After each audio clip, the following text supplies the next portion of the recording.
વંદે માતરમ વિદ્યાર્થી મિત્રો, લાસ્ટ લેક્ચરમાં આપણે કણના કોણીય વેગમાન અને કણોના બનેલા તંત્રના કોણીય વેગમાન વિશે અભ્યાસ કરી ચૂક્યા છીએ. જ્યાં આપણે કણના કોણીય વેગમાનને કઈ રીતે વ્યાખ્યાયિત કરેલું હતું તો કે કોઈ બિંદુ Q પાસે રહેલ m દળના કણનો ઉદ્ગમ બિંદુની સાપેક્ષે સ્થાન સદિશ r હોય અને તેનું રેખીય વેગમાન સદિશ p હોય તો ઉદ્ગમ બિંદુની સાપેક્ષે તેનું કોણીય વેગમાન તેના સ્થાન સદિશ r અને રેખીય વેગમાન સદિશ p ના સદિશ ગુણાકાર તરીકે વ્યાખ્યાયિત કરવામાં આવે છે. એટલે કે સદિશ સ્મોલ l સદિશ r ક્રોસ સદિશ p સ્વરૂપે રજૂ કરવામાં આવે છે. જ્યાં સ્મોલ l શું હોય તો કે કણનું કોણીય વેગમાન, સદિશ r શું હોય તો કે ઉદ્ગમ બિંદુની સાપેક્ષે તેનો સ્થાન સદિશ, અને સદિશ p શું હોય તો કે કણનું કોણીય વેગમાન. ત્યારબાદ આપણે કણોના બનેલા તંત્રનું કુલ કોણીય વેગમાન વ્યાખ્યાયિત કરેલું હતું. જેના માટે આપણે શું કીધેલું હતું તો કે કોઈ કણોના બનેલા તંત્રનું કુલ કોણીય વેગમાન દરેક કણના વ્યક્તિગત અથવા તો કે સ્વતંત્ર કોણીય વેગમાનના સદિશ સરવાળા સ્વરૂપે વ્યાખ્યાયિત કરવામાં આવે છે. જ્યાં આપણે કણોના બનેલા તંત્રનું કોણીય વેગમાન કેપિટલ L વડે દર્શાવતા હતા, અને જો કોઈ n કણોનું બનેલું તંત્ર હોય તો આપણે L1 plus L2 plus L3 plus up to Ln સ્વરૂપે તેના કોણીય વેગમાનને આપણે રજૂ કરતા હતા, જેને સિગ્મા સ્વરૂપે આપણે આ મુજબ દર્શાવેલું હતું. I = 1 થી n Li, અને Li આપણે શું લખતા હતા તો કે Ri ક્રોસ Pi, જ્યાં Li શું હતું તો કે I માં કણનું કોણીય વેગમાન, Ri શું હતું તો કે I માં કણનું ઉદ્ગમ બિંદુની સાપેક્ષે સ્થાન સદિશ, Pi શું હતું તો કે I માં કણનું રેખીય વેગમાન, અને જેના પરથી આપણે dl/dt τ external આવું સૂત્ર મેળવેલું હતું. જે શું દર્શાવે છે તો કે જે તંત્રના કોણીય વેગમાનનો ટોર્ક સાથેનો સંબંધ દર્શાવે છે, અને જે સૂત્ર પરથી આપણે તંત્રના કોણીય વેગમાન સંરક્ષણનો નિયમ મેળવેલો હતો. કોણીય વેગમાન સંરક્ષણનો નિયમ આપણે શું મળેલો હતો તો કે જો તંત્ર પર લાગતું કુલ બાહ્ય ટોર્ક શૂન્ય હોય તો તંત્રના કુલ કોણીય વેગમાનનું સંરક્ષણ થાય છે, અથવા તો કે તંત્રનું કુલ કોણીય વેગમાન અચળ રહે છે, જે આપણે પ્રકરણ 1 માં પણ ચર્ચા કરી ચૂક્યા છીએ. એટલે કે τ external = 0, તો તમને શું મળે dl/dt 0, માટે L શું થઈ જાય અચળ, એટલે કે તંત્રનું કોણીય વેગમાન જે છે તે અચળ થશે, અથવા તો કે તેનું સંરક્ષણ થતું હશે. dl/dt 0 એના બે મતલબ હોઈ શકે. સમયની સાપેક્ષે L નું વિકલન 0, અથવા તો કે તંત્રના કુલ કોણીય વેગમાનના ફેરફારનો સમય દર તમને શૂન્ય મળે છે. તો ફેરફારનો સમય દર શૂન્ય મળે છે એનો મતલબ શું થઈ ગયો તો કે સમય સાથે કોઈ પણ જાતનો ફેરફાર થતો નથી. બરાબર છે. તો એ કેવી રાશિ હોય તો કે અચળ રાશિ હોય. બરાબર. ત્યારબાદ આપણે ઉદાહરણ 7.6 જે કોણીય વેગમાન આધારિત હતું તેનો પણ અભ્યાસ કરેલો હતો. જ્યારે આજના લેક્ચરમાં આપણે દ્રઢ પદાર્થના સંતુલનનો અભ્યાસ કરવાના છે. આજનો ટોપિક છે દ્રઢ પદાર્થનું સંતુલન, એટલે કે ઇક્વિલિબ્રિયમ ઓફ રિજિડ બોડી. દ્રઢ પદાર્થને શું કહેવાય તો કે રિજિડ બોડી. તો દ્રઢ પદાર્થના સંતુલનનો અભ્યાસ કરતા પહેલા આપણે સૌપ્રથમ તો સંતુલન શું છે તેને ફરી એકવાર રિવાઇઝ કરીએ. રેખીય ગતિનો જે આપણે અભ્યાસ કરેલો છે અગાઉના પ્રકરણોમાં, તેમાં આપણે સંતુલનનો અભ્યાસ કરી ચૂક્યા છીએ. જ્યાં આપણે શું કહેતા હતા તો કે આવી કોઈ સમક્ષિતિજ લીસી સપાટી હોય અને તેના પર આ મુજબનો કોઈ બ્લોક સ્થિર પડેલો હોય તો તે સંતુલનમાં છે. કેમ કે અહીંયા જ્યારે બ્લોક આવી રીતે સ્થિર પડેલો હશે ત્યારે તેના પર માત્ર બે જ બળો લાગતા હશે. કયા તો કે એક તો તેના દળને લીધે ગુરુત્વાકર્ષણ બળ લાગતું હોય, અને બીજું કયું તો કે સપાટીના લીધે કંઈ લંબ બળ લાગતું હશે. જે બંને પરસ્પર વિરુદ્ધ દિશાના અને સમાન મૂલ્યના હોય છે, આપણે જાણીએ છીએ, બરાબર. એટલે આ પદાર્થ સંતુલનમાં છે એવું આપણે કહેતા હતા. હવે જો તો આ પદાર્થ પર આ દિશામાં કંઈક સદિશ f જેટલું બળ લાગતું હોય તો હવે આ પદાર્થ સ્થિર રહેશે તો કે નહીં રહે. હવે આ પદાર્થ આ દિશામાં ગતિ કરશે. અને અહીંયા જો મેં તમને અગાઉ જ કીધું છે, સપાટી કેવી છે તો કે લીસી, એટલે ઘર્ષણ બળ તો હશે નહીં. એટલે હવે પદાર્થ શું થઈ ગયો તો કે ગતિમાં આવી ગયો. તો એ જ્યારે પદાર્થ ગતિમાં આવે છે ત્યારે શું એ સંતુલનમાં છે? તો આપણે એવું કહેતા હતા કે ઉધ્વ દિશામાં કોઈ પ્રવેગ નથી, એટલે n mg, એટલે કે ઉધ્વ દિશામાં એ સંતુલનમાં છે. જો તો y ડાયરેક્શન તો આને કહેતા અને x ડાયરેક્શન કહેતા હોય તો પદાર્થ માત્ર આ દિશામાં ગતિ કરતો હતો, બરાબર છે, પરંતુ ઉપર નીચે આમ ગતિ થતી હતી નહીં. એટલે આ જે y ડાયરેક્શન છે અથવા તો કે ઉધ્વ દિશામાં એ સંતુલનમાં છે, કેમ કે સમાન મૂલ્યના અને પરસ્પર વિરુદ્ધ દિશાના બળ લાગતા હોય છે પદાર્થ. આ જે કઈ સપાટી છે તે સપાટીની સંપર્ક સાથે એમનું જળવાયેલો રહે છે, અથવા તો કે આ જે બ્લોક છે એ સપાટીને ચોટીને આમ આ દિશામાં ગતિ કરે છે, એ ઉપર નીચે ગતિ કરતો નથી. ત્યારબાદ આપણે જો એમ કહીએ કે આ જે કઈ F બળ લાગે છે તેટલા જ મૂલ્યનું બળ આ દિશામાં લાગતું હોય તો આપણે એવું કહેતા હતા કે પદાર્થ સંતુલનમાં છે. કેમ કે જો તો ઉધ્વ દિશામાંથી સંતુલનમાં હતો, હવે સમક્ષિતિજ દિશામાં પણ સંતુલનમાં આવી જશે, કેમ કે જો તો સમાન મૂલ્યના અને પરસ્પર વિરુદ્ધ દિશાના બળ લાગવા માંડ્યા. એટલે સમક્ષિતિજ દિશામાં જો તો સદિશ સરવાળો કરો તો બંને બળોનો તો શું મળી જશે? શૂન્ય. એટલે કે સમક્ષિતિજ દિશામાં લાગતું ચોખ્ખું બળ શું થઈ ગયું તો કે 0, અને ઉધ્વ દિશામાં લાગતું ચોખ્ખું બળ પણ 0, કેમ કે n mg, બરાબર છે. અને ઉધ્વ દિશામાં તેનો કોઈ પ્રવેગ છે નહીં. આપણે આવો અભ્યાસ કરી ચૂક્યા છીએ. એટલે કે જ્યારે રેખીય ગતિમાં આપણે સંતુલનની ચર્ચા કરતા હતા ત્યારે આપણે એવું કહેતા હતા કે જો પદાર્થ પર લાગતું કુલ બાહ્ય બળ શૂન્ય હોય તો તે સંતુલનમાં છે. રેખીય ગતિમાં આપણે શું કહેતા હતા તો કે પદાર્થ પર લાગતું કુલ બાહ્ય બળ શૂન્ય હોય તો તે સંતુલનમાં છે. અને આપણે ત્યાં પદાર્થને કોઈ કણ તરીકે જ લેતા હતા. પણ અહીંયા આપણે જે કઈ સંતુલનની વાત કરીએ છીએ તે દ્રઢ પદાર્થના સંતુલનની વાત કરીએ છીએ. હવે જો તો જ્યારે દ્રઢ પદાર્થ આવશે ને ત્યારે દ્રઢ પદાર્થ માટે તો બે ગતિ હોય છે. દ્રઢ પદાર્થ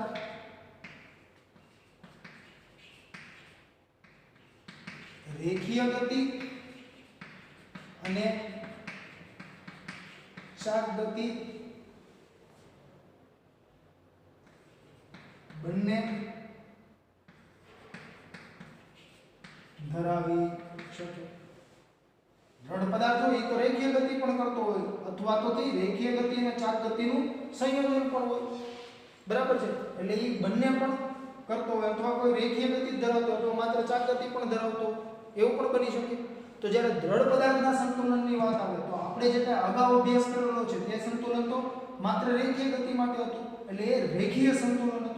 તો અહીંયા રેખીય સંતુલન તો હશે, સાથે સાથે ચાક ગતીય સંતુલનનો પણ આપણે અભ્યાસ કરવો પડશે. જો બંને સંતુલનમાં હશે, બરાબર છે, તો જ પદાર્થનું જે આપણે કોઈ પણ દ્રઢ પદાર્થની વાત કરતા હોય તે દ્રઢ પદાર્થ યાંત્રિક સંતુલનમાં છે તેવું કહી શકાય. ચાલો હવે આપણે તે જોઈએ. જો રેખીય સંતુલનની વાત આવે તો રેખીય વેગમાન સંરક્ષણનો નિયમ આપણે ધ્યાનમાં લેવો પડે.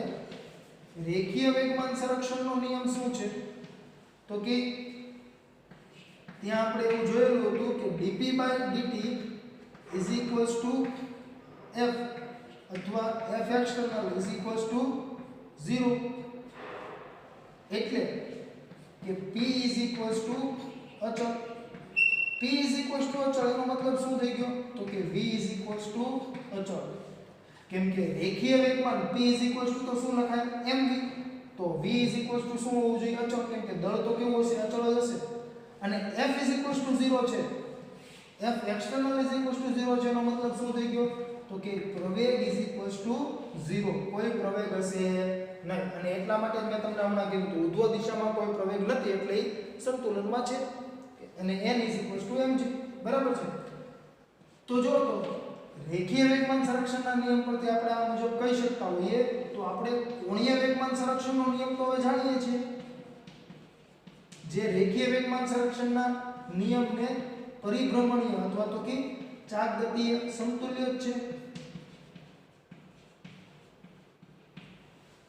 જે આપણે શું મળેલું છે તો કે dl/dt is equals to તો external is equals to 0 પરથી આપણે કહેતા હતા કે l is equals to અચળ. હવે જો તો l is equals to અચળ છે તો અહીંયા જો તો મેં તમને એવું કીધું ને કે કોણીય વેગમાન સંરક્ષણનો નિયમ એ રેખીય વેગમાન સંરક્ષણના નિયમને ચાકગતીય અથવા તો કે પરિભ્રમણીય સમતુલ્ય છે. તો અહીંયા રેખીય વેગ અચળ હોય તો અહીંયા કોણીય વેગ અચળ હશે. અને અહીંયા જો તો રેખીય પ્રવેગ is equals to 0 છે તો અહીંયા કોણીય પ્રવેગ is equals to 0 થાય. બરાબર છે. અને આવું જે મેં કાંઈ લખેલું છે તે તમને અત્યારે થોડું ઘણું એવું લાગતું હોય કે અહીંયા કેમ કોણીય વેગ is equals to અચળ લઈ લીધું ને અહીંયા કેમ કોણીય પ્રવેગ is equals to 0 લઈ લીધું. તો જો અહીંયા આપણે સૌપ્રથમ વાત કરીએ f ની તો f is equals to ma આવા સૂત્રનો આપણે અભ્યાસ કરી ચૂક્યા છીએ. બરાબર છે. તો આને સમતુલ્ય જો આપણે ચાકગતિમાં કોઈ સૂત્ર બનાવવું તો τ is equals to અહીંયા જો તો એને સમતુલ્ય શું છે તો કે કોણીય પ્રવેગ. અને દળની જે રાશિ સમતુલ્ય છે તેનો આપણે અભ્યાસ કર્યો નથી પરંતુ આગળના લેક્ચરોમાં આપણે તેનો અભ્યાસ કરવાના છે. તેને સમતુલ્ય છે જડત્વની ચાક માત્રા એટલે τ is equals to I alpha લખાશે. અને એવી જ રીતે રેખીય વેગમાન માટે આપણે એવું કહીએ છીએ કે p is equals to mv. તો કોણીય વેગમાન માટે આપણે કહી શકીશું I ઓમેગા. બરાબર છે. જેનો આપણે આગળના લેક્ચરોમાં વિગતે અભ્યાસ કરવાના છે. મેં તમને લાસ્ટ લેક્ચરમાં પણ કીધેલું હતું કે કોણીય વેગમાન રિલેટેડ સૂત્રોનો આપણે હજુ આગળના લેક્ચરોમાં અભ્યાસ કરવાના છે. બરાબર છે. તો જો તો હવે રેખીય ગતિનું જે કંઈ સંતુલન હતું તેમાં તો આપણે જાણીએ છીએ કે કુલ બાહ્ય બળ કેટલું હશે તો કે 0. તો એવી જ રીતે જો આપણે ચાકગતીય સંતુલનમાં કેવું તો તમે એવું કહી શકો કે કુલ બાહ્ય ટોર્ક શું હોવું જોઈએ તો કે 0 હોવું જોઈએ. તો ચાકગતીય સંતુલન થતું હશે. સમજાયું? તો એ રીતે તમે કહી શકો. બરાબર. હવે અહીંયા આપણે દ્રઢ પદાર્થના સંતુલનની વાત કરતા હશું ત્યારે હવે આપણે દર વખતે બાહ્ય બળ અને બાહ્ય ટોર્ક એવો શબ્દ પ્રયોગ કરીશું નહીં. હવે આપણે માત્ર ને માત્ર બળ અથવા તો કે ટોર્ક શબ્દનો જ ઉલ્લેખ કરીશું. બરાબર છે. હું તમને બળ અથવા તો કે ટોર્ક કહું એટલે એ બાહ્ય બળ અને બાહ્ય ટોર્ક જ હશે. બરાબર છે. જ્યાં સુધી તમને આંતરિક એવું ના બોલું ત્યાં સુધી તે આંતરિક હશે નહીં. બરાબર. હવે જે જગ્યાએ આપણે બળ અથવા તો કે ટોર્ક એવા શબ્દનો ઉપયોગ કરીએ તે તમામ જગ્યાએ બાહ્ય બળ અને બાહ્ય ટોર્ક જ હશે. બરાબર. હવે સૌપ્રથમ આપણે વાત કરીએ રેખીય સંતુલનની શરતની. રેખીય અથવા તો કે સ્થાનાંતરીય સંતુલનની શરત. હવે જો તો હમણાં આપણે જે રેખીય ગતિના સંતુલનની વાત કરી તો આપણે શું કીધું તો સામસામું જે કાંઈ બળ છે બરાબર તે સમાન મૂલ્યનું અને પરસ્પર વિરુદ્ધ દિશાનું હોવું જોઈએ. બરાબર. મેં તમને પ્રકરણ 5 નો અભ્યાસ કરાવેલો ત્યારે મેં કીધેલું કે 2 થી વધુ 3 કે 3 થી વધુ બળો હોય ત્યારે તમામ બળોનો સદિશ સરવાળો શું થઈ જવો જોઈએ? 0. એટલે એક બળ આ દિશામાં લાગતું હોય, એક આ રીતે લાગતું હોય, એક આ રીતે લાગતું હોય, એક આ મુજબ હોય, એક આ મુજબ હોય. બરાબર છે. તો આ જે તમામે તમામ બળ છે F1 F2 F3 F4 F5 આ બધા જ બળનો સદિશ સરવાળો તમને શું મળવો જોઈએ? 0. બરાબર. તો આ જે કાંઈ પદાર્થ છે અથવા તો કે આપણે ત્યાં એને કણ કહેતા હતા બરાબર છે તે સંતુલનમાં છે તેવું કહેવાય. બરાબર. પ્રકરણ 5 માં આપણે અભ્યાસ કરી ચૂક્યા છીએ. તો અહીંયા જો તો આપણે અત્યારે રેખીય સંતુલન અથવા તો કે સ્થાનાંતરીય સંતુલનનો જ અભ્યાસ કરી રહ્યા છીએ. તો આના માટે તમારે શું કેવું પડે તો કે સદિશ f is equals to f1 plus f2 plus F3 plus up to up, એટલે કે જે કાંઈ દ્રઢ પદાર્થ છે તે દ્રઢ પદાર્થ પર લાગતા તમામ બળોનો સદિશ સરવાળો. ધારો કે n બળ લાગે છે તો શું લખાય? તો કે up to up plus Fn અને સિગ્મા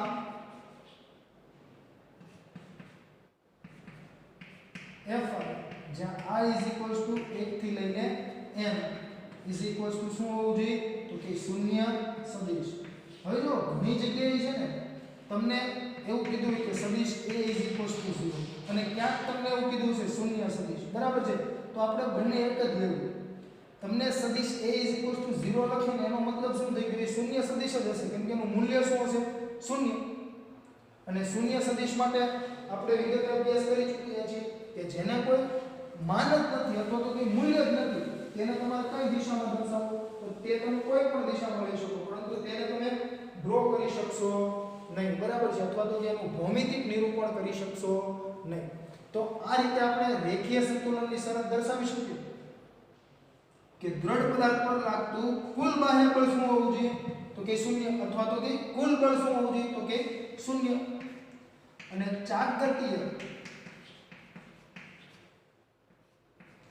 જેને બીજા નામે તમારે કેવું હોય તો કોણીય અથવા તો કે પરિભ્રમણીય સંતુલનની શરત શું થઈ જશે? તો કે પરિભ્રમણીય સંતુલનની શરત થઈ જશે. અહીંયા જો તો કુલ બળ 0, તો અહીંયા શું થવું જોઈએ? કુલ torque 0. Tau 1 plus tau 2 plus tau 3 plus up to up plus tau n એને સિગ્મા સ્વરૂપે શું લખી શકાય? તો કે i 1 to n toe i 0 સદિશ, બરાબર છે? તો આ રીતે તમને જો મળતું હોય તો તમે એવું કહી શકો કે દ્રઢ પદાર્થ રેખીય સંતુલન અને ચાકગતીય સંતુલનમાં છે. બંને શરતનું પાલન થતું હોય તો. અને જો દ્રઢ પદાર્થ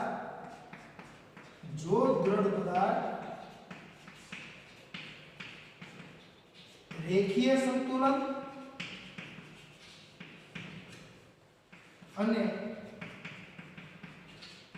ચાકગતીય સંતુલનમાં હોય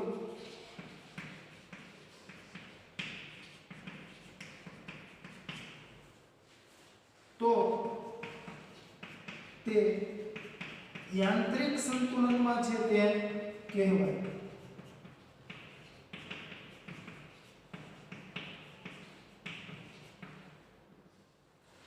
જો દ્રઢ પદાર્થ રેખીય સંતુલન અને ચાકગતીય સંતુલનમાં હોય તો તે યાંત્રિક સંતુલનમાં છે તેમ કહેવાય. એટલે કે આ બંને શરતનું પાલન થતું હોય તો તે દ્રઢ પદાર્થ યાંત્રિક સંતુલનમાં છે તેમ કહેવાય, બરાબર છે? હવે અત્યાર સુધી આપણે જે કાંઈ અભ્યાસ કર્યો તેમાં મેં તમને બધું સમજાવ્યું, બરાબર છે? તમારે માત્ર એટલું યાદ રાખવાનું છે કે રેખીય સંતુલન હોય ને તો આ શરતનું પાલન થવું જોઈએ. એટલે કે દ્રઢ પદાર્થ પર લાગતું કુલ બળ શું હોવું જોઈએ? શૂન્ય. અને જો દ્રઢ પદાર્થ ચાકગતીય સંતુલનમાં હોય તો આ શરતનું પાલન થવું જોઈએ. એટલે કે દ્રઢ પદાર્થ પર લાગતું કુલ ટોર્ક શું હોવું જોઈએ? તો કે શૂન્ય, બરાબર છે? તો આ રીતે તમારે જો બે શરતનું પાલન થતું હોય દ્રઢ પદાર્થ માટે તો તે દ્રઢ પદાર્થ બંને સંતુલનમાં હશે, રેખીય અને ચાકગતીય. અને જો એ બંને સંતુલનમાં છે તો તે યાંત્રિક સંતુલનમાં છે તેમ કહેવાય, બરાબર છે? ત્યારબાદ હવે આપણે એક પ્રશ્ન જોઈએ. પ્રશ્ન શું છે?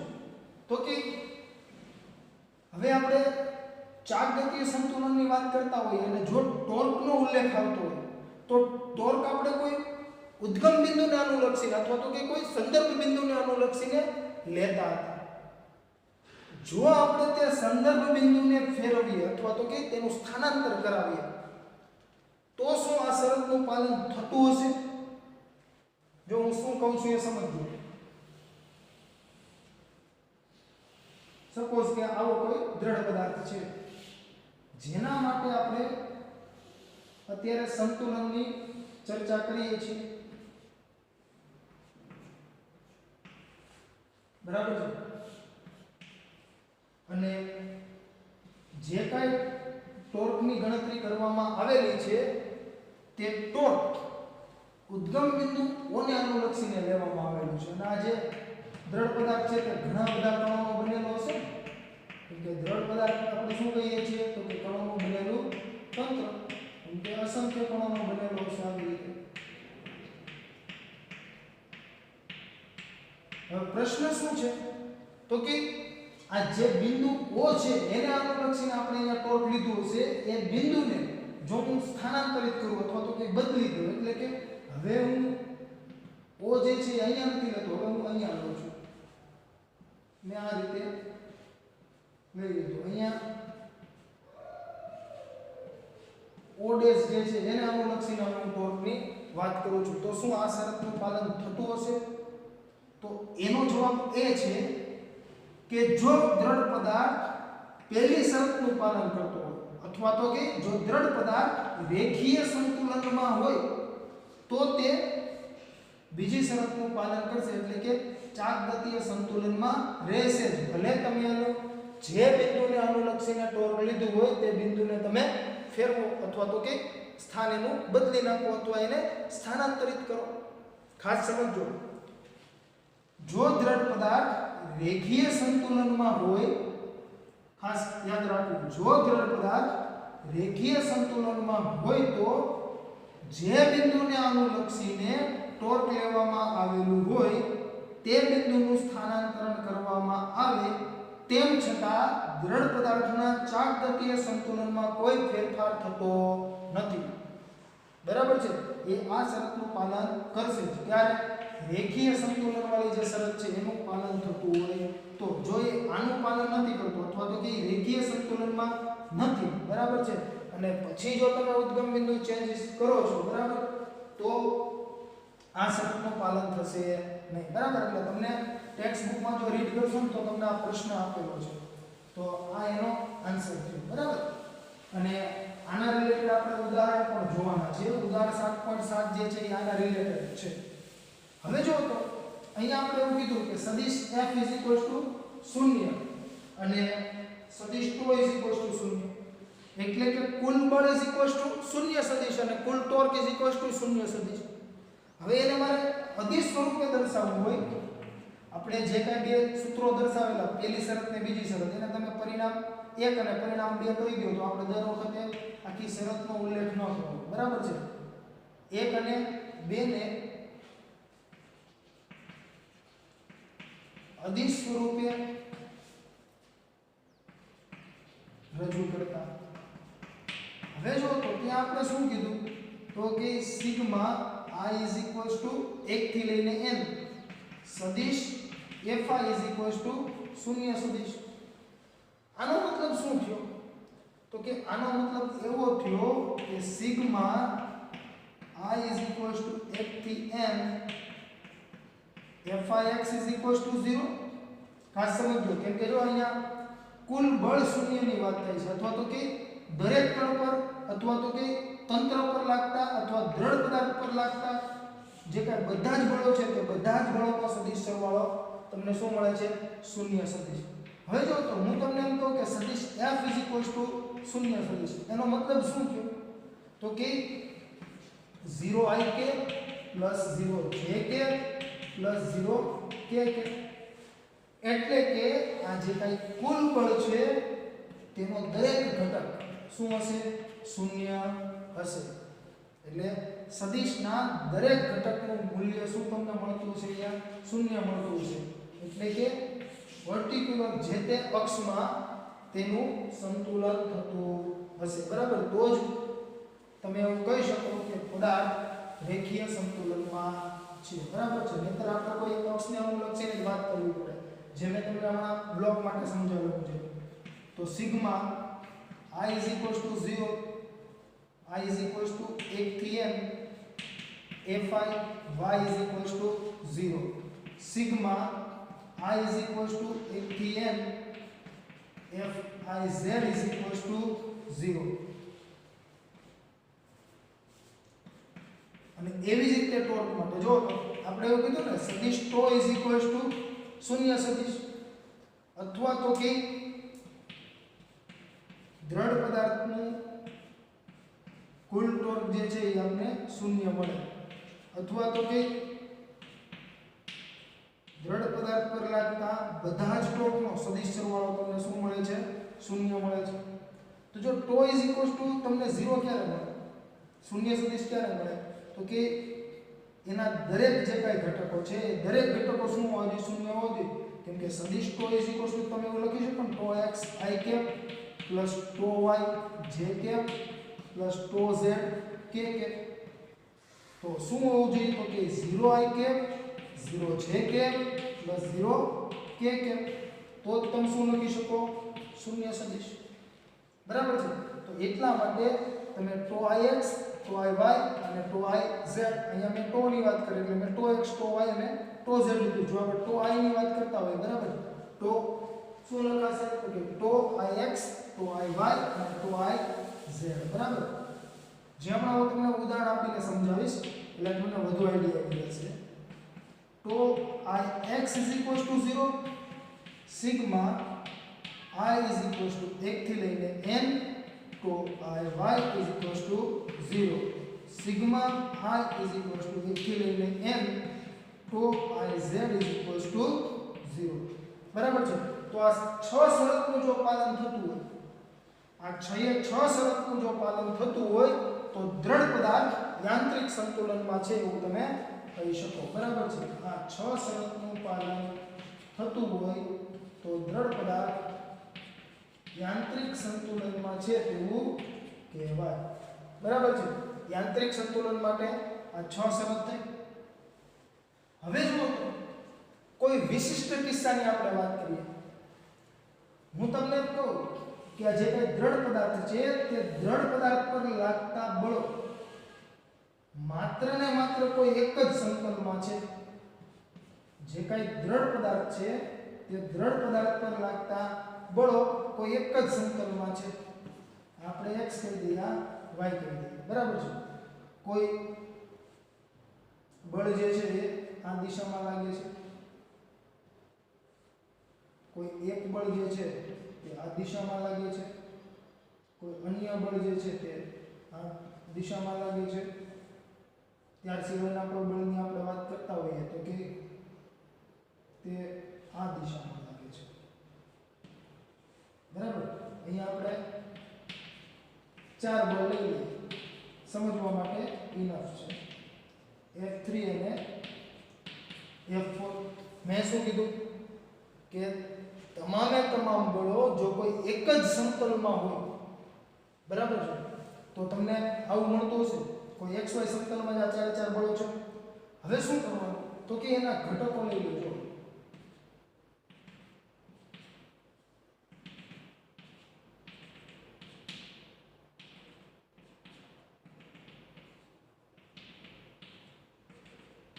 આવી રીતે તમને મળશે. તો ઘટકો જો તો એક આમ મળે છે, એક આમ મળે છે, એક આમ મળે છે, એક આમ મળે છે. બરાબર છે. એટલે તમે જો ઘટકો ગોઠવશો ને તો તમને આ મુજબના મળતા હશે બધા. અને આ સામસામા કેવા હશે? સમાન મૂલ્યના. દિશા તો પરસ્પર વિરુદ્ધ જ છે. તો સદિશ f શું તમને મળતું હશે? 0. અને ટો માટેની જો આપણે વાત કરતા હોઈએ તો τ 0 મળતું હશે. તો કે τ 0 મળતું જ હશે. પણ જો માત્ર કોઈ આ 3 શરત જે છે, 3 અદિશ સમીકરણ છે ને, તે પૈકી કોઈ એકની જ આપણે જરૂર પડશે. શું કરવા? તો કે અહીંયા બળ જો કોઈ સમતલમાં છે. બરાબર છે. એટલે સદિશ f 0 છે, પરંતુ ત્યાં આપણે માત્ર ને માત્ર x અને y વાળી શરતની જરૂર પડશે. કેમ કે z અક્ષની દિશામાં તો બળનો કોઈ ઘટક છે નહીં. એટલે આ બે શરતની જરૂર પડશે, આ શરતની જરૂર પડશે નહીં. અને આ 3 જે છે, 3 પૈકી કોઈ એકની જ જરૂર પડશે. કેની જરૂર પડે? જો સમજાવું તમને. અહીંયા આપણે આ બિંદુને અનુલક્ષીને ટોર્કની સપોઝ વાત કરીએ છીએ. તો હવે જુઓ તો આ r થઈ ગયો સ્થાન સદિશ, જેની દિશા આ તરફ થશે. આ r ને આ f કરો તો r ક્રોસ f કઈ દિશામાં? તો કે બોર્ડની અંદર તરફ, અથવા તો કે જો તમે પુસ્તકની વાત કરતા હોય તો પુસ્તકના પાનાની અંદર તરફ. કેમ કે અહીંયા જો તો ક્લોકવાઇઝ ડાયરેક્શન હોય તો મેં તમને સમજાવેલું હતું ઇનવર્ડ અથવા તો કે અંદર તરફની દિશામાં હોય. બરાબર છે. હવે અહીંયા ચેક કરો તો કે જો તો આ સ્થાન સદિશની દિશા, આ બળની દિશા, પાછું r ક્રોસ f જમણા હાથના નિયમ મુજબ r ક્રોસ f બોર્ડની અંદર તરફ. અહીંયા ચેક કરો તો કે જો તો r સદિશ એટલે r જે છે એ તમને આ તરફ મળશે એટલે r ક્રોસ f બાર તરફ. એટલે જો ખાસ સમજો ટોર્ક કાં તો અંદર છે અને કાં તો ટોર્ક બહાર છે. કેમ કે તમે r ક્રોસ f કરો છો. હવે આ બળો છે ને xy સમતલમાં છે. બરાબર છે. એટલે r પણ તમને એમાં જ મળશે. બરાબર. તો એનો મતલબ શું થઈ ગયો? r ક્રોસ f કરો છો, આ જો xy સમતલમાં હોય તો આ સમતલને લંબ મળશે ને તમને ટોર્ક. હવે લંબ મળતો હોય તો કાં તો બહાર તરફ હોય કાં તો અંદર તરફ હોય. એટલે z અક્ષની કાં તો ધન દિશામાં હશે કાં તો ઋણ દિશામાં હશે. એટલે ટોર્કના માત્ર આપણે એક જ ઘટકની વાત કરીશું. કયા ઘટકની? તો કે z અક્ષની દિશામાંના ઘટકના અથવા તો કે z ઘટકની જ વાત કરીશું. એટલે આ એક જ શરતની આપણે જરૂર પડશે. બરાબર છે. જો આ xy સમતલને બદલે yz સમતલમાં હોત તો બળ માટે આપણે એક આ શરતને એક આ શરતની જરૂર પડે. એટલે કે રેખીય સંતુલન માટે બે શરતની જરૂર પડે અને ચાલગતીય સંતુલન માટે એક શરતની જરૂર પડે. જો આ y અને z ની આપણે વાત કરતા હોય અથવા તો કે yz સમતલમાં જો બધા જ બળો લાગતા હોય તો તમને ટોર્ક ક્યાં મળશે? આને લંબ એટલે કે x અક્ષની દિશામાં. તો અહીંયા આ બે શરતની જરૂર પડે અને અહીંયા ટોર્ક માટે આ શરતની જરૂર પડે. એટલે કે રેખીય સંતુલન માટે બે શરતની જરૂર પડે અને ચાલગતીય સંતુલન માટે એક શરતની જરૂર પડે. જો બધા જ બળો કોઈ એક જ સમતલમાં લાગતા હોય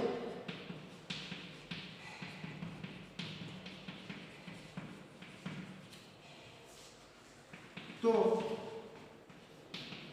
રેખીય સંતુલન માટે બે શરતો અથવા તો કે રેખીય સંતુલન માટે તમે એવું કહી શકો કે આ જે 6 શરત છે ને એ પૈકી બે શરત અને ચાલગતીય સંતુલન માટે એક શરતનું પાલન થવું જોઈએ. એટલે કે કુલ 3 જ શરતની જરૂર પડે. બરાબર છે. 6 એ 6 શરતની જરૂર પડશે નહીં. અને તમે એવું કહી શકશો કે રેખીય સંતુલન અને ચાલગતીય સંતુલનમાં છે એટલે યાંત્રિક સંતુલનમાં છે. 6 એ 6 શરતની જરૂર ન પડે. ક્યારે? જ્યારે બધા જ બળો કોઈ એક જ સમતલમાં લાગતા હોય ત્યારે. મેં તમને સમજાવ્યું મુજબ. હવે જો x અને z હોત તો બળના બે જ ઘટકોની વાત કરવાની, x અને z ઘટકોની. બરાબર છે. એટલે આ શરતની જરૂર પડે અને આ શરતની જરૂર પડે. હવે ટોર્ક કઈ તરફ હોય તો કાં તો બહાર ને કાં તો અંદર. તો જો x અને z છે તો ટોર્ક તમને y માં મળશે, કાં તો ધન y માં મળે કાં તો ઋણ y માં મળે. તો તમારે ચાલગતીય સંતુલન માટે આ શરતની જરૂર પડશે. બરાબર છે. તો પણ 3 શરતની જરૂર પડે. બરાબર.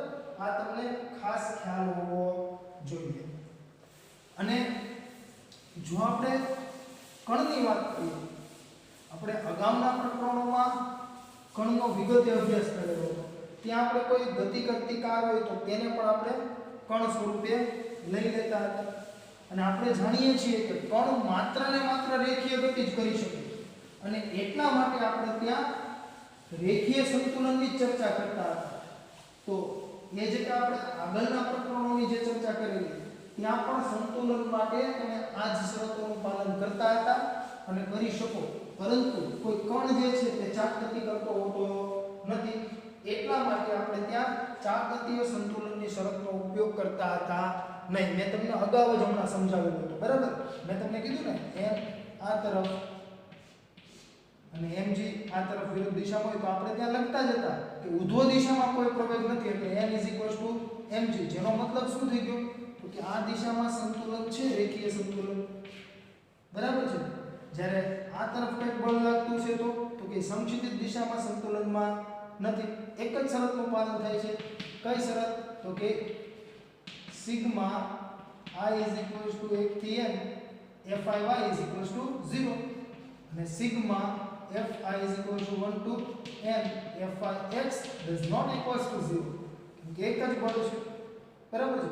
અને આપણે એવું કહીએ કે આ સાઈડથી બીજું બળ લાગે છે એટલા જ મૂલ્યનું અને પરસ્પર વિરુદ્ધ દિશામાં તો f f તો શું થઈ જશે 0. તો સમક્ષિતિજ દિશામાં પણ સંતુલનમાં હશે તો જે કાંઈ બ્લોક છે તે બ્લોક રેખીય સંતુલનમાં છે એવું તમે કહી શકો, બરાબર છે. એટલે આ રીતે આપણે અગાઉ પણ ચર્ચા કરતા. હવે ત્યારબાદ તમને એવો પ્રશ્ન થાય કે સર તમે આજે કઈ સંતુલનની વાત કરી કે રેખીય સંતુલન અને ચાકગતીય સંતુલન બંને હોઈ શકે કોઈ દ્રઢ પદાર્થ માટે, કેમ કે દ્રઢ પદાર્થ રેખીય ગતિ પણ કરે છે અને ચાકગતિ પણ કરે છે. તો આપણે બંને માટે જોવું પડે કે બંને સંતુલન છે કે કોઈ એક સંતુલન છે.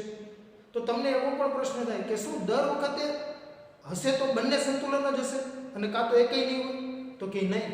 ઘણીવાર એવું બની શકે કે દ્રઢ પદાર્થ રેખીય સંતુલનમાં હોય પણ ચાકગતીય સંતુલનમાં ન હોય. ઘણીવાર એવું પણ બની શકે કે રેખીય સંતુલનમાં ન હોય અને ચાકગતીય સંતુલનમાં હોય. તો જેનું આપણે ઉદાહરણ જોઈએ.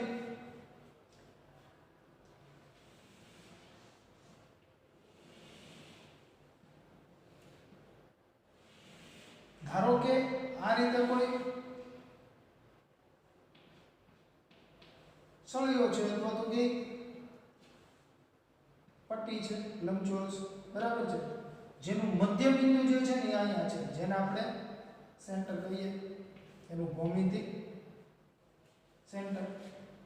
હવે આ જે છેડો છે ને તે છેડાના બિંદુને આપણે a કહીએ અને અહીંયા જે છેડો છે ને ત્યાંના બિંદુને b કહી દઈએ. હવે આ મધ્ય બિંદુ હોય તો બંને સાઈડ જે બિંદુઓ છે a અને b તેનું કેન્દ્રથી અંતર કેવું હશે? સમાન જ હશે, બરાબર, જેને આપણે a કહી દઈએ. હવે જો a બિંદુ આગળ બળ આ દિશામાં લાગતું હોય અને b બિંદુ આગળ પણ બળ આ દિશામાં જ લાગતું હોય તો ચેક કરો તો રેખીય સંતુલન અને ચાકગતીય સંતુલન પૈકી કઈ કઈ શરતોનું પાલન થાય છે? તો જો તો સદિશ f આપણે શું લખીશું તો કે આ બંને બળો છે તો આ બળને આપણે સદિશ f કહીએ અને આ બળને પણ સદિશ f કહી દઈએ. એટલે બંને બળો જો તો સમાન મૂલ્યના છે તો અહીંયા આપણે કુલ બળ છે જેને આપણે પરિણામી બળ અથવા તો કે ચોખ્ખું બળ કહીએ f ને આપણે દર્શાવીએ. હવે જો તો બંનેનો સદિશ સરવાળો કરવો છે, બંને એક જ દિશામાં છે તો શું આવશે? 2f does not equals to 0. જો આવું મળ્યું કે નહીં તમને તો તમે એવું કહી શકો કે માટે અહીંયા જે કંઈ તમને પદાર્થ આપેલો છે તે રેખીય સંતુલનમાં નથી, કેમ કે તેના પર લાગતા બધા જ બળોનો સદિશ સરવાળો શૂન્ય નથી, કેમ કે બંને એક જ દિશામાં છે, બરાબર છે, અને સમાન મૂલ્યના છે એટલે તમને શું મળશે? 2f that does not equals to 0. અને કંઈક મૂલ્ય છે, બરાબર, ઓલરેડી લાગે જ છે. અને તમે જાણો છો આવી રીતે કોઈ વસ્તુ પડી હોય, બરાબર છે, સપોઝ, અને તેને તમે બંને બાજુથી આમ નીચે તરફ ખેંચો શું થાય? એ સીધી નીચે આવે. હવે બીજી શરતનું પાલન કરે છે કે નહીં એ ચેક કરીએ, એટલે કે ટોર્કની ચર્ચા કરીએ. તો જો તો અહીંયા આપણે આ સાઈડની વાત કરતા હોઈએ તો અહીંયા એનો સ્થાન સદિશ કઈ દિશામાં થશે? એનો, તો કે એ બિંદુ અહીંયા છે સપોઝ, બરાબર છે, તો એનો સ્થાન સદિશ આ દિશામાં થશે તો તમને આ રીતે a મળશે, આ રીતે f મળશે. આ f થઈ ગયો, આ શું થઈ ગયો? a. તો સ્થાન સદિશ ક્રોસ આપણે શું કરીએ છીએ? બળ તો આપણે શું લઈએ છીએ? r cross f. કરો તો r ક્રોસ f એટલે કે a ક્રોસ f, કેમ કે સ્થાન સદિશ આ દિશામાં એટલે બહાર જશે. a ક્રોસ f કઈ તરફ આવે છે? બહાર તરફ. અહીંયા ચેક કરો તો કે અહીંયા પણ આપણે ચેક કરી લઈએ તો સ્થાન સદિશ આ તરફ તમને મળતો છે એટલે જો તો સ્થાન સદિશ આ દિશામાં બળ આ દિશામાં આ બંને વચ્ચેનો કોણ તો કે 90 ડિગ્રી બરાબર છે હવે જો તો આ સ્થાન સદિશની દિશા થઈ ગઈ આ બળની દિશા થઈ ગઈ તો ફરી પાછું કરો તો A ક્રોસ F અથવા તો કે સ્થાન સદિશ ક્રોસ બળ કઈ તરફ તો કે અંદર તરફની દિશા જો તમે પુસ્તકની વાત કરતા હોય તો પુસ્તકના પાનાની અંદર તરફ આ પુસ્તકના પાનાની બહાર તરફ કેમ કે અહીંયા આપણે શું કરીએ છીએ તો કે A ક્રોસ F એટલે કઈ તરફ મળે છે બહાર તરફ અહીંયા તો અહીંયા પણ A ક્રોસ F તો કઈ તરફ મળે છે અંદર તરફ બરાબર છે એટલે રેખીય સંતુલનમાં તો નથી હવે જો ચાકગતીય સંતુલનમાં આપણે ચેક કરવું હોય તો મેં તમને કીધું એ મુજબ તમે A ક્રોસ F કરો તો અહીંયા કયા બિંદુની વાત કરીએ છીએ A ની બરાબર છે તો તમને ટો કઈ દિશામાં મળે છે તો કે આપણે પુસ્તક માટે લખીએ પુસ્તકના પાનાની બહાર તરફ બરાબર છે અને જો બી બિંદુ આગળની વાત કરતા હોઈએ તો દિશા આ તરફ સુધી છે ની એટલે કે સ્થાનાંતરની દિશા આ તરફ F ની દિશા આ તરફ બરાબર બંને વચ્ચેનો કોણ 90 ડિગ્રી તો હવે જો તો દિશા તમને કઈ તરફ મળે છે ટોની તો કે ટો પુસ્તકના પાનાની અંદર તરફની દિશામાં સદિશ ટો જે છે એ કઈ તરફ હશે તો કે બહાર તરફની દિશામાં બરાબર તો હવે જો તો કુલ ટોર્ક ચેક કરો તો અહીંયા કુલ ટોર્ક આપણે મેળવવાનું છે અથવા તો કે પરિણામી અથવા ચોખ્ખું ટોર્ક મેળવવાનું છે તો A માટેનું જે કઈ ટોર્ક છે એ પ્લસ B માટેનું જે કઈ ટોર્ક છે એ જો તો ટોર્ક તમને કેવા મળશે તો કે ટોર્ક તો સમાન મૂલ્યના જ મળશે આપણે A માટેની વાત કરતા હોઈએ અને B માટેની વાત કરતા હોઈએ A ક્રોસ શું કરીશું અહીંયા F અહીંયા પણ A ક્રોસ F તો AF sin થીટા થીટા કેટલો 90 ડિગ્રી અહીંયા પણ થીટા કેટલો 90 ડિગ્રી અહીંયા પણ AF અને અહીંયા પણ AF મૂલ્ય સમાન છે પણ બંને પરસ્પર વિરુદ્ધ દિશાના છે એટલે તમને આન્સર શું મળી જશે 0 કેમ જો ખાસ સમજજો હવે આને તમે બીજી રીતે પણ સમજી શકો મેં કીધું ને એક આ દિશામાં છે બહાર તરફ અને એક વિરુદ્ધ દિશામાં છે તો ટો A પ્લસ ટો B લેશું બરાબર છે તો AF માઈનસ AF આવી જશે અહીંયા પણ એંગલ બંને વચ્ચેનો 90 ડિગ્રી અહીંયા પણ એંગલ બંને વચ્ચેનો 90 ડિગ્રી અને બીજી રીતે તમારે કેવું હોય તો મેં તમને શીખવેલું હતું કે આ રીતે તમે A ક્રોસ F કરો છો અહીંયા શું કરો છો અહીંયા પણ A ક્રોસ F જ કરો છો આ કઈ ડાયરેક્શન થઈ ગઈ તો કે ઘડિયાળના કાંટા આ રીતે પરિભ્રમણ કરતા હોય એની વિરુદ્ધ દિશામાં થઈ ગઈ જેને આપણે શું કહીએ છીએ એન્ટી ક્લોકવાઇઝ ડાયરેક્શન આને શું કહીશું તો કે ક્લોકવાઇઝ ડાયરેક્શન અને ચાક માત્રાને આપણે જ્યારે એન્ટી ક્લોકવાઇઝ ડાયરેક્શનમાં જઈ રહ્યા હોય ત્યારે પોઝિટિવ લેતા હોઈએ છીએ અને જ્યારે ક્લોકવાઇઝ ડાયરેક્શનમાં જતા હોઈએ ત્યારે નેગેટિવ લેતા હોઈએ છીએ બરાબર છે જે આપણે ચાક માત્રાના સિદ્ધાંતનો આગળના લેક્ચરમાં અભ્યાસ કરીશું ત્યારે આવવાનું જ છે બરાબર પણ અહીંયા તમે એ રીતે પણ સમજી શકો અહીંયા બહાર તરફની દિશામાં છે અહીંયા અંદર તરફની દિશામાં છે એટલે બંને પરસ્પર વિરુદ્ધ દિશામાં છે એટલે તમને AF માઈનસ AF એટલે કે શું મળી જશે તો કે શૂન્ય સદિશ મળી જશે માટે દ્રઢ પદાર્થ અહીંયા જો તો ચાકગતીય સંતુલનમાં હશે એટલે તમે એવું કહી શકો કે દ્રઢ પદાર્થ ચાકગતીય સંતુલનમાં છે માટે ચાકગતીય સંતુલનમાં છે તમને ટેક્સ્ટ બુકમાં આટલું બધું નહીં આપેલું બરાબર ત્યાં તમને લેખિતમાં આપેલું છે પરંતુ આમાં તમને વધુ આઈડિયા આવશે ત્યારબાદ આપણે અન્ય ઉદાહરણ જોઈએ જેમાં આપણે આ જે કંઈ લીધેલું છે સેમ એ જ લઈએ જે કંઈ આપણે પાતળી લંબચોરસ તકતી ગયો તોય ભલે કોઈ સળિયો ગયો તોય ભલે બરાબર છે આવી રીતે છે અહીંયાનો કોઈ પોઈન્ટ છે છેડાનો A અને અહીંયાનો કોઈ છેડાનો પોઈન્ટ છે બી. હવે જો તો અહીંયા એ સાઈડ આ રીતે બળ લાગે છે અને બી સાઈડ જે બળ લાગે છે એ આ રીતે લાગે છે. એટલે કે અહીંયા સદિશ F અને અહીંયા પણ સદિશ F. મૂલ્ય બંનેના સમાન છે, પરંતુ હવે જો તો બંને પરસ્પર વિરુદ્ધ દિશામાં છે. અને અહીંયા આપણે જે સેન્ટર લેતા હતા ત્યાં આપણે 0 0 લેતા હોય ને, એટલે આને અનુલક્ષીને આપણે સ્થાન સદિશ હોય તો મૂલ્ય શું કહેતા હતા એ. અને એવી જ રીતે અહીંયા પણ આપણે એ મુજબ લઈ લેશું. તો અહીંયા જે કાંઈ ડિસ્ટન્સ છે તેને આપણે કહી દઈએ a, અને અહીંયા જે કાંઈ ડિસ્ટન્સ છે તેને પણ આપણે કહી દઈએ a. હવે જો તો પ્રથમ શરતનું ચેકિંગ કરીએ તો કે પ્રથમ શરતમાં આપણે શું મેળવતા હતા તો કે f ને, અને એ રેખીય માટે હતી.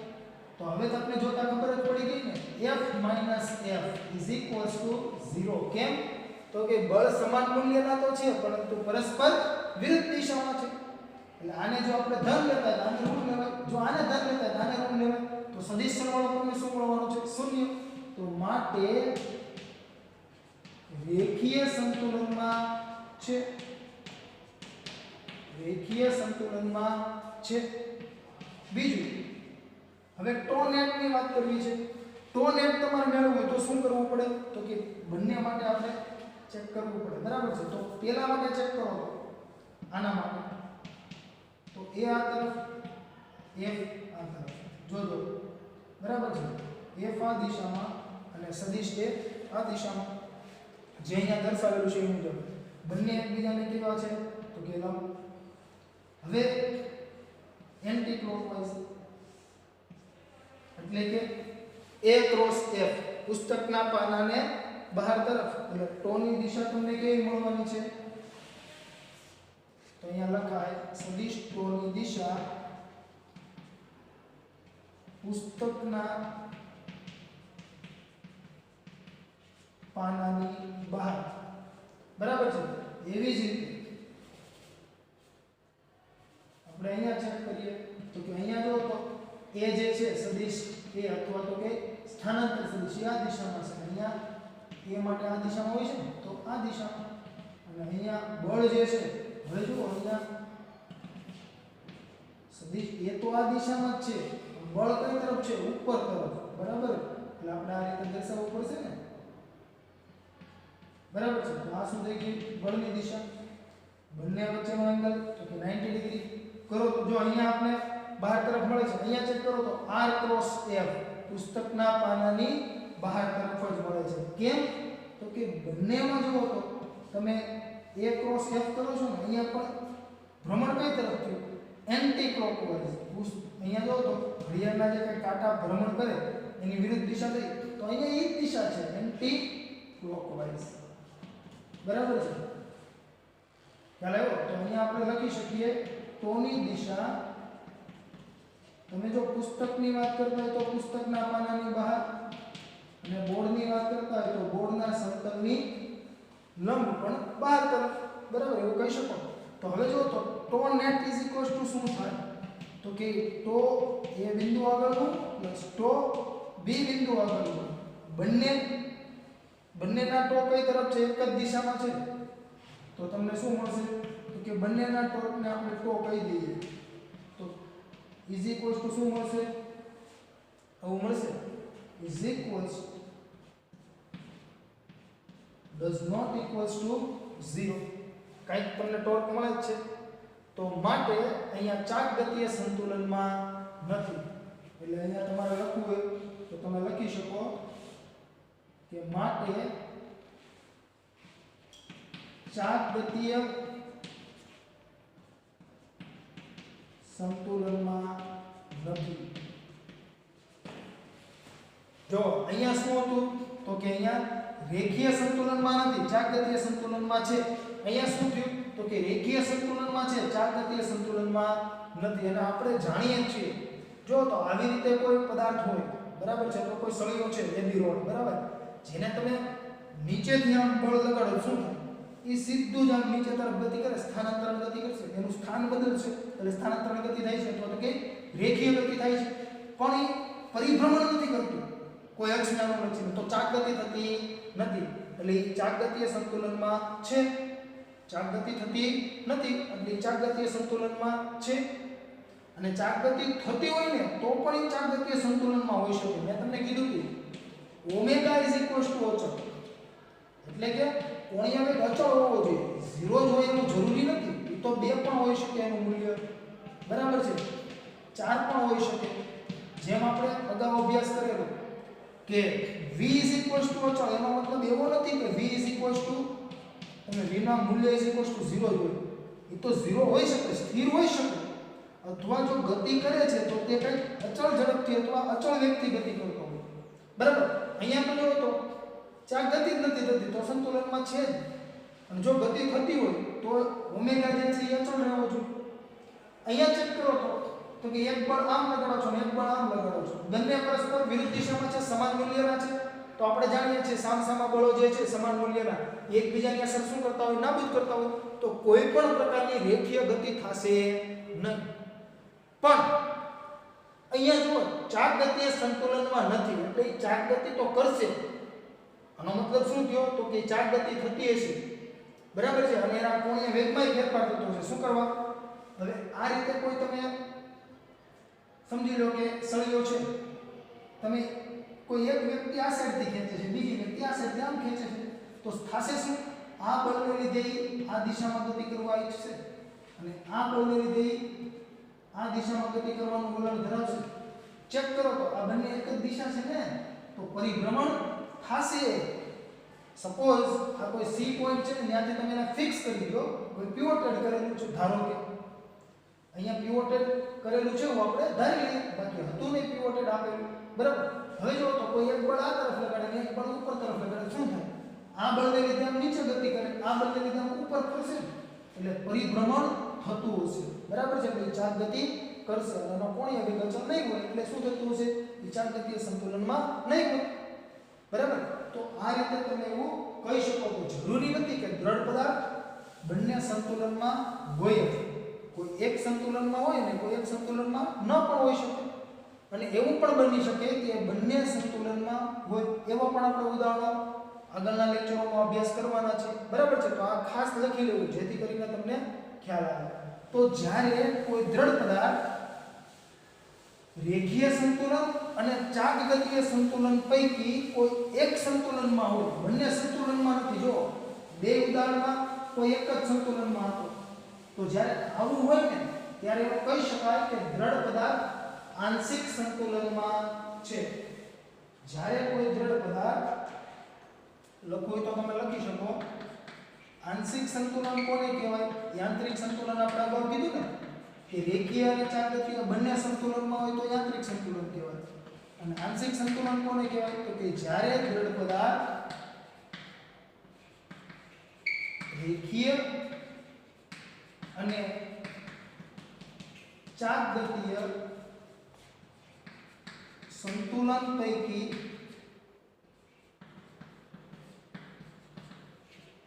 કોઈ એક સંતુલનમાં હોય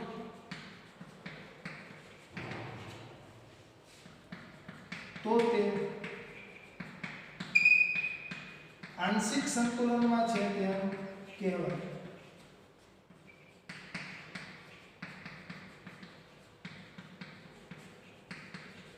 હવે જો તો આપણે જે હમણાં બે ઉદાહરણ જોયા ને તે પૈકી આ જે બીજું ઉદાહરણ હતું ને કે એક બળ એ બિંદુ આગળ આ તરફ લાગતું હતું અને બીજું બળ એટલા જ મૂલ્યનું બી બિંદુ આગળ ઉપર તરફ લાગતું તો અહીંયા જો તો બંને બળો કેવા છે પરસ્પર વિરુદ્ધ દિશામાં અને જેના લીધે તમને આ રીતે એન્ટી ક્લોકવાઇઝ ડાયરેક્શનમાં કંઈક પરિભ્રમણ મળતું હતું બરાબર છે હવે જો તો પરિભ્રમણ થાય છે તો કંઈક ટોર્ક હશે અથવા તો કે આ બંને બળો ચેક કરો તો કેવા છે તો કે પરસ્પર વિરુદ્ધ દિશામાં અને સમાન મૂલ્યોના છે બરાબર છે તો આ બંને બળોની જો તમે કાર્યરેખા ડ્રો કરો તો તમને કઈ રીતે મળશે તો કે આ જે કંઈ બળ છે એ બિંદુ આગળનું તેની કાર્યરેખા આ રીતે થશે અને આ બી બિંદુ આગળનું જે કંઈ બળ છે તેની કાર્યરેખા આ મુજબ તમને મળશે એટલે કે બંને સમાન મૂલ્યના બળો છે અને પરસ્પર વિરુદ્ધ દિશાના છે અને બંનેની કાર્યરેખાઓ જો તો કેવી છે જુદી જુદી છે એટલે કે બંને બળોની કાર્યરેખા વચ્ચે કંઈક અંતર છે બરાબર છે તો આવા બળો જે હશે તેને બળ યુગ્મ કહેવાય શું કહેવાય બળ યુગ્મ જેને ઇંગ્લિશમાં શું કહેવાય કપલ મેરેજ થઈ ગયેલું કપલ નહીં બરાબર છે કપલ એટલે જોડી બળની જોડી જે સમાન મૂલ્યના છે અને પરસ્પર વિરુદ્ધ દિશાના છે બરાબર તો આને આપણે બળ યુગ્મ તરીકે ઓળખીશું અને બળ યુગ્મ જે છે જેને આપણે ટોર્ક પણ કહીએ છીએ એટલે અહીંયા તમને કંઈક ટોર્ક મળે છે કંઈક પરિભ્રમણ થતું હોય છે બરાબર છે તો આ રીતે તમે બળ યુગ્મની પણ વ્યાખ્યા આપી શકો જો તમે ટેક્સ્ટ બુકમાં જોશો તો તમને ખ્યાલ આવશે ત્યાં તમને આજે મેં કંઈક અંતરવાળો કીધું ને એ મુજબ નથી આપ્યું ચાલો હું અહીંયા લખી દઉં બળ યુગ્મ માટે તમને ત્યાં કીધું છે કે જુદી જુદી કાર્યરેખાઓ ધરાવતા બે સમાન મૂલ્યના અને પરસ્પર વિરુદ્ધ દિશાના બળો જે હશે બરાબર છે એની જોડને જુદી જુદી કાર્યરેખા ધરાવતા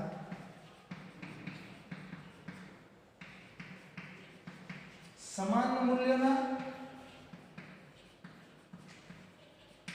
અને પરસ્પર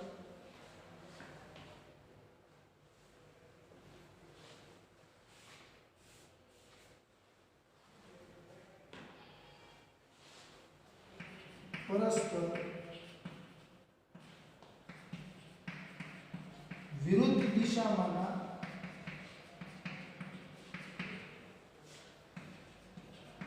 બળોની જોડને બળ યુગ્મ તરીકે ઓળખવામાં આવે છે અથવા તો કે ટોર્ક તરીકે પણ ઓળખવામાં આવે છે બરાબર અને તમારે આવી રીતે પણ કહી શકો કે જુદી જુદી કાર્યરેખા ધરાવતા સમાન મૂલ્યના અને પરસ્પર વિરુદ્ધ દિશામાંના બળોની જોડને બળ યુગ્મ તરીકે ઓળખવામાં આવે છે અથવા તમે એ રીતે પણ કહી શકો કે સમાન મૂલ્યના અને પરસ્પર વિરુદ્ધ દિશામાંના બે બળોની કાર્યરેખાઓ વચ્ચે કંઈક અંતર હોય અહીંયા તમને જુદી જુદી કાર્યરેખા કીધું એટલે કંઈક અંતર છે જુદી જુદી કાર્યરેખા થઈ ગઈ કંઈક અંતર હોય તો આ બળોની જોડને બળ યુગ્મ તરીકે ઓળખવામાં આવે છે બરાબર છે એવું તમે કહી શકો હવે જો તમે વ્યવહારમાં આવા ઘણા બધા ઉદાહરણો જોયેલા હશે સપોઝ કે તમે કોઈ ઢાંકણું છે એ ખોલો છો અને જો અહીંયા મેં તમને કીધું ને આના લીધે કંઈક પરિભ્રમણ થતું હોય છે બળ યુગ્મને લીધે બરાબર તમે કોઈ બોટલ છે એનું ઢાંકણું ખોલો છો ત્યારે તમે કઈ રીતે ખોલો છો તો કે આવી રીતે તમે બળ લગાડતા હોય એટલે અંગૂઠાથી આ દિશામાં ખાસ જોજો જો તમે કાં તો ઢાંકણ આ રીતે ખોલતા હો અને કાં તો આ રીતે બરાબર બંધ કરવું તો આપણે આ રીતે બંધ કરતા હોય અને ખોલવું હોય તો આ રીતે ખોલતા હોય સપોઝ કે આપણે ઢાંકણ બંધ કરીએ છીએ તો આ રીતે આપણે એને પરિભ્રમણ કરાવતા હશું બરાબર તો એ દરમિયાન અંગૂઠા વડે બળ જે લાગે છે એ આ દિશામાં અને આંગળીઓ વડે લાગે છે એ આ દિશામાં જો બંને પરસ્પર વિરુદ્ધ દિશામાં હશે અને બંને સમાન મૂલ્યના હશે અને આ બળોને લીધે સ્થાનાંતરણ ગતિ તો થતી જ નહીં હોય આપણે હમણાં જ કીધું રેખીય સંતુલનમાં તો કે છે કેમ કે આ બળ તો કે નીચે તરફ આ બળ તો કે ઉપર તરફ એટલે જ્યારે જોડીમાં બળ લાગતા હોય સમાન મૂલ્યના પરસ્પર વિરુદ્ધ દિશાના બરાબર ત્યારે એ રેખીય ગતિ કરતું હશે નહીં જે તે દ્રઢ પદાર્થ છે એટલે અહીંયા ઢાંકણ જે છે ઢાંકણમાં પણ તમે બળ જો તો જોડીમાં જ લગાડો છો સમાન મૂલ્યના અને પરસ્પર વિરુદ્ધ દિશામાં જેટલું બળ અંગૂઠા વડે લાગે એટલું જ આંગળીઓ વડે લાગતું હશે તો ત્યારે એ ઢાંકણ રેખીય ગતિ નથી કરતું માત્ર શું કરતું હશે ફરતું જશે બરાબર છે તો તમે એવું કહી શકો ત્યારબાદ આપણે એનું અન્ય ઉદાહરણ કેવું હોય તો તમે એવું કહી શકો કે સાયકલ ચલાવતી વખતે આપણે હેન્ડલ પર જે કાંઈ બળ લગાડીએ છીએ એમાં પણ તમે બે હાથ વડે પકડેલી હશે સાયકલ એક આમ દે એક આમ આવી રીતે આપણે કરતા હોય છે તો આ શું થઈ ગયું જોડી થઈ ગઈ બળની બંને પરસ્પર વિરુદ્ધ દિશામાં હશે સમાન મૂલ્યના હશે બરાબર એ રીતે બાઇકમાં પણ તમે એ રીતે કરો છો બળ લગાડો છો જોડીમાં સાયકલના પેડલ મારતી વખતે પણ તમે એવી રીતે બળ લગાડો છો એટલે બળ યુગ્મના તમે આવા વ્યવહારિક ઘણા બધા ઉદાહરણો લઈ શકો બરાબર છે કારના સ્ટીયરિંગની પણ વાત કરી શકો કારનું સ્ટીયરિંગ હોય છે એ આપણે આવી રીતે જ આમાં ફેરવતા હોઈએ છીએ તો એ દરમિયાન પણ બળ કેવા લાગતા હશે જોડીમાં જો તો બળ યુગ્મ જ રચે છે બરાબર. ત્યારબાદ તમે જો કોઈ મોટું ગટરનું ઢાંકણું હોય તો એને ખોલતી વખતે તમે ચેક કરેલું છે કે મોટું જે કાંઈ ગટરનું ઢાંકણું હોય ને એના ઉપર એક હેન્ડલ ફિટ કરે અને હેન્ડલ ફિટ કરીને એ હેન્ડલમાં એક આ તરફ ને એક આ તરફ આવી રીતે બળ લાગે. કોઈ મોટું ઢાંકણ હોય ને ગટરનું, સમજી લો કે આવું કોઈ ઢાંકણ છે, તેના ઉપર આવી રીતે હેન્ડલ એ લોકો ફિટ કરતા હોય છે. બરાબર છે ને? પછી શું કરે, એક આ દિશામાં બળ લગાડે અને એક આ દિશામાં બળ લગાડે, એટલે પરસ્પર આમ વિરુદ્ધ દિશામાં બળ લગાડીને શું કરતા હોય છે, ખોલતા હોય છે, અથવા તો તેને પરિભ્રમણ કરાવતા હોય છે. બરાબર. જો તમે ટેક્સ્ટબુકમાં જોશો તો તમને ત્યાં જે મેં જે ઢાંકણના ઉદાહરણની વાત કરી, કોઈ બોટલના, તે આપેલું છે, અને કોઈ હોકાયંત્રની સોયનું પણ ઉદાહરણ આપેલું છે. તેમાં પણ બળયુગ્મ રચાતા હોય છે. કઈ રીતે? તો જો તો તમે કોઈ પણ દિશામાં જાઓ છો, તે દરમિયાન તમને ખબર નથી કે હું જે કાંઈ ગતિ કરું છું એ આ દિશામાં ગતિ કરું છું, તો ત્યારે તમારે દિશા જાણવી હોય તો તમે હોકાયંત્રનો ઉપયોગ કરતા હોવ છો. અને આપણે જાણીએ છીએ કે કોઈ દરિયો ખેડતા મરજીવા હોય અથવા કોઈ પણ વાહન લઈને જતા હશે, નૌકા લઈને જતા હશે, તો એ દરિયામાં દિશા કઈ રીતે જાણતા હોય છે, તો કે હોકાયંત્રની મદદથી. કેમ કે હોકાયંત્રમાં શું હોય છે, આવી ચુંબકીય સોય હોય છે, અને આપણી જે પૃથ્વી છે, બરાબર છે, તે પણ મેગ્નેટિક ફિલ્ડ ધરાવે છે. બરાબર. હવે જો તો આ હોકાયંત્રની સોયનો આ એક એન અને એસ ધ્રુવ છે. એન એટલે નોર્થ એટલે કે ઉત્તર ધ્રુવ, એસ એટલે સાઉથ એટલે કે દક્ષિણ ધ્રુવ. આ થોડી સોય કોમ્પ્લિકેટેડ બની છે. આકાર તમારે ધારી લેવો રેડી છે. બરાબર. આમ થોડી મોટી નથી બની. હવે આ સાઈડ દક્ષિણ દિશા હોય, સમજો. ચાલો અહીંયા ઉત્તર રાખીએ. ઉત્તર દિશા હોય અને આ સાઈડ દક્ષિણ દિશા હોય, તો શું થશે, તો કે આ સોય જે છે તેના ઉત્તર ધ્રુવ પર આ દિશામાં કંઈક બળ લાગતું છે, અને દક્ષિણ ધ્રુવ પર અહીંયા આપણે થોડું ઉપર દર્શાવીએ એટલે તમને દિશામાં ખ્યાલ આવે. દક્ષિણ ધ્રુવ પર આ દિશામાં કંઈક બળ લાગતું છે. જો તો બંને બળો શું કરે છે, બળયુગ્મ રચે છે. તો આવી રીતે તમે તેનું ઉદાહરણ ત્યાં લઈ શકો. બરાબર. એટલે બળયુગ્મના ઘણા બધા વ્યવહારિક ઉદાહરણો છે જેના પરથી તમે બળયુગ્મને સમજી શકો. બરાબર.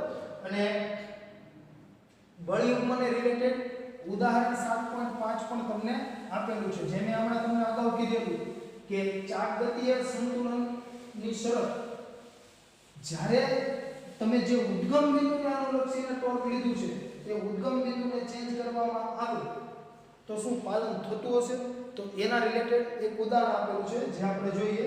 ઉદાહરણ 7.7 જેમાં તમને કહે છે દર્શાવો કે કોઈ બળયુગ્મની ચાક માત્રા એ બિંદુ પર આધારિત નથી કે જે બિંદુને અનુલક્ષીને તમે ચાક માત્રાઓ લીધી હોય. અહીં આપણે દર્શાવવાનું છે કે બળયુગ્મ જ્યારે હશે ત્યારે એની જે ચાક માત્રા છે બળયુગ્મની એ બિંદુ પર આધારિત નહીં હોય કે જે બિંદુને અનુલક્ષીને આપણે ચાક માત્રાઓ લીધી હોય. ચાક માત્રા એટલે કે ટોર્ક. બરાબર છે. તો ઉદાહરણ 7.7 જેનું સોલ્યુશન આપણે લખીશું. આપણે અહીંયા બળયુગ્મને આધારે દર્શાવવાનું છે, તો આપણે કોઈ આ મુજબનો સપોઝ દ્રઢ પદાર્થ છે એવું લઈ લઈએ. બરાબર છે.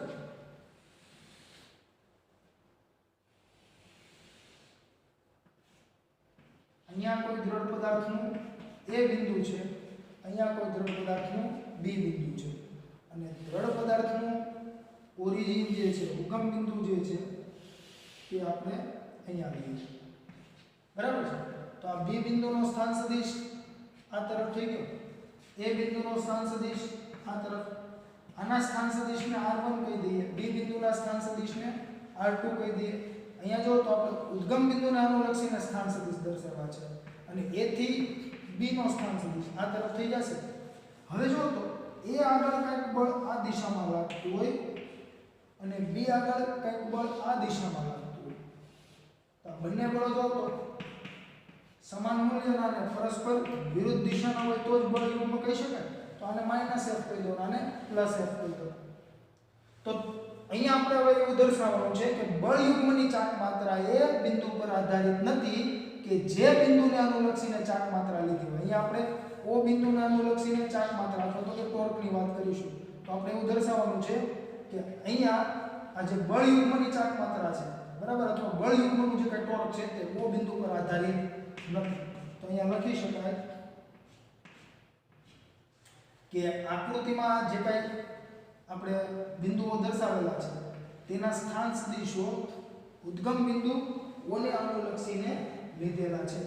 બરાબર છે.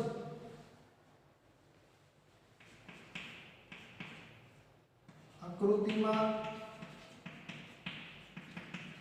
દર્શાવ્યા મુજબ બિંદુ A અને B ના સ્થાન સદિશો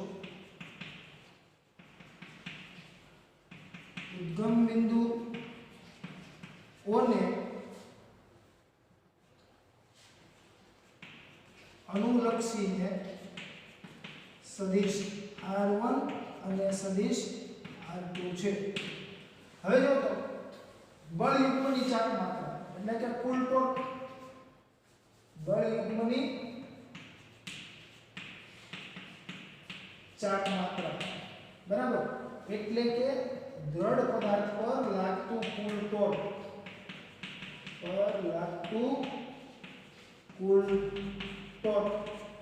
બરાબર કેટલું મળશે તો કે બળ યુગ્મની ચાક માત્રા અથવા દ્રઢ પદાર્થ પર લાગતું કુલ ટોર્ક. તમને શું મળે જો તો ચેક કરો તો અહીંયા તમને જે કઈ -F બળને લીધે જે કઈ ટોર્ક મળે એ પ્લસ આ બળને લીધે જે કઈ ટોર્ક મળી એટલે કે બંને બળોને લીધે મળતા ટોર્કનો સદિશ સરવાળો એટલે ટો A પ્લસ ટો B. બરાબર. તો અહીંયા જો તો શું થઈ જશે તો કે અહીંયા આપણે સ્થાન સદિશ આ દિશામાં, બળ આ દિશામાં, અથવા તો કે એ રીતે નથી કરવું. ચાલો ને R1 ક્રોસ -F સ્થાન સદિશ ક્રોસ શું થઈ જશે બળ સદિશ પ્લસ R2 ક્રોસ F, કેમ કે આપણે જાણીએ છીએ સ્થાન સદિશ ક્રોસ બળ કરો બરાબર એટલે તમને શું આપે ટોર્ક આપે. તો ટો શું થઈ જશે અહીંયા તો કે R1 ક્રોસ F પણ કેવું આવશે માઈનસ. હવે જો તો આ માઈનસ છે ને આ પ્લસ છે તો આપણે એક કામ કરીએ અહીંયા R2 ક્રોસ F ને આગળ લઈ લઈએ અને આ જે પદ છે તેને પાછળ લઈ લઈએ એટલે R1 ક્રોસ F આવું લખાશે. બરાબર છે. તો આવું થઈ જશે. હવે જો તો આવું થાય છે તો બેમાંથી તમે કોમન શું લઈ શકો તો કે F, તો શું વધશે R2 R1 ક્રોસ F. જો આ નોર્મલ ગણિત છે મેં અહીંયા શું કર્યું આ માઈનસ વાળું પદ આગળ છે અને મેં ક્યાં લઈ લીધું પાછળ. બરાબર. તમે આ બંનેના ક્રમના ચેન્જ કરી શકો પણ સદિશ ગુણાકારમાં પ્લસ માઈનસ જે કઈ છે એમાં તો ક્રમના નિયમનું પાલન થતું જ હશે. અને અહીંયા પણ જો આ બંનેમાંથી મેં F ને શું કરી લીધા કોમન લઈ લીધા તો R2 R1 ક્રોસ F થઈ જશે. અને આપણે જાણીએ છીએ કે વિભાજનના નિયમનું તો સદિશ ગુણાકાર પાલન કરે છે તો આવું થઈ જશે. હવે R2 R1 શું છે તો કે આકૃતિ પરથી જો તો ચેક કરો તો આકૃતિ પરથી પહેલા સદિશના શીર્ષ પર બીજા સદિશનું પૂછ અને પહેલા સદિશના પૂછ સાથે પૂછ અને બીજા સદિશના શીર્ષ સાથે શીર્ષ, તો પરિણામ આ થઈ ગયો અને આ બેનો સરવાળો. તો તમે એવું લખી શકો R1 પ્લસ સદિશ AB સદિશ R2. આ બેનો સરવાળો કરવો પડશે ને. પહેલા સદિશના શીર્ષ પર બીજા સદિશનું પૂછ અને પહેલાના પૂછ સાથે પૂછ અને બીજાના શીર્ષ સાથે શીર્ષ, તો R2 માટે R2 R1 ને આ બાજુ લઈ ગયા તો શું મળશે AB માટે ટો શું થઈ ગયું AB ક્રોસ F. ટો શું થઈ ગયું AB cross F. R2 R1 cross F હતું ને R2 R1 એટલે સદિશ AB એટલે કે આ જે કઈ બે બિંદુઓ છે તે બે બિંદુઓનો જે કઈ સ્થાન સદિશ તમને મળતો હોય બરાબર છે તો જો તો આપણે બળ યુગ્મની ચાક માત્ર તો કોને અનુલક્ષીને લેતા હતા તો કે ઓને અનુલક્ષીને, પણ ઈ જે કાઈ અહીંયા જે કાઈ આપણે ચાક માત્રાઓ લીધી હતી બરાબર છે, આપણે બળ યુગ્મની જે કાઈ ચાક માત્રા મેળવી છે એ દરમિયાન આપણે જે તે બળની ચાક માત્રા અથવા તો કે જે તે બળનું ટોર્ક જે કાઈ તમને મળે છે તે કોને અનુલક્ષીને લીધું છે, કોને અનુલક્ષીને, કેમ કે સ્થાન સદિશ તમે ઓને અનુલક્ષીને લીધા છે, પરંતુ બળ યુગ્મની ચાક માત્રા અથવા તો કે આ બંને બળોની જોડને લીધે તમને જે કાઈ ટોર્ક મળે છે તે ટોર્ક આ જે કાઈ સ્વતંત્ર બળોમાં જે કાઈ ટોર્ક મળતા હતા જે બિંદુને અનુલક્ષીને એ બિંદુ પર આધારિત નથી, એ બી પર આધારિત છે બરાબર છે। તો આપણે અહીંયા ટોર્કની જે કાઈ ચર્ચા કરી આ બંને બળો માટે એ તો કોને અનુલક્ષીને હતી પણ ઓ પર આધારિત નથી। તો અહીંયા તમને જે કાઈ ઉદાહરણમાં કીધેલું હતું કે સાબિત કરો અથવા તો કે દર્શાવો કે કોઈ બળ યુગ્મની ચાક માત્રા એ બિંદુ પર આધારિત નથી કે જે બિંદુને અનુલક્ષીને તમે ચાક માત્રાઓ લીધી હોય અથવા તો કે જે તે બળના ટોર્ક લીધા હોય। તો અહીંયા તમે લાસ્ટમાં લખી શકો, આથી કહી શકાય કે પછી તમને જ્યાં દર્શાવો કે કીધું છે ને બધું લખી દેવાનું કે બળની ચાક માત્રા એ બિંદુ પર આધારિત નથી કે જે બિંદુને અનુલક્ષીને બળની ચાક માત્રાઓ લીધી હોય બરાબર છે, એવું તમે કહી શકો। તો આ રીતે તમે આ ઉદાહરણ છે તે સાબિત કરી શકો બરાબર। તમને જે સ્ટેટમેન્ટ આપેલું છે તે આ આકૃતિ દોરી દેવાની, આ કોઈ દ્રઢ પદાર્થ મેં દર્શાવ્યો છે અને અહીંયા મેં કોઈ એના બે બિંદુઓ લઈ લીધા છે બરાબર છે, અને આ મુજબ તમારે લખવાનું છે। અને ખાસ મેં અગાઉ પણ તમને કીધેલું છે તમે ટેક્સ્ટ બુકમાંથી જે કાંઈ તમને અહીંયા સમજાવેલું હોય તે એક બે વાર વાંચન કરવું અને એકવાર તમારે જાતે લખવાની પ્રેક્ટિસ કરવી, જેથી કરીને આ પ્રકરણ તમારા માટે સરળ બની રહે, કેમ કે આ પ્રકરણમાં તમે ઘણી બધી નવી રાશિઓનો અભ્યાસ કરવાના છો। અને જો આજના લેક્ચરમાં તમને કોઈ પણ જાતનો પ્રશ્ન હોય તો તમે મારો સંપર્ક કરી શકો છો। અસ્તુ, આભાર।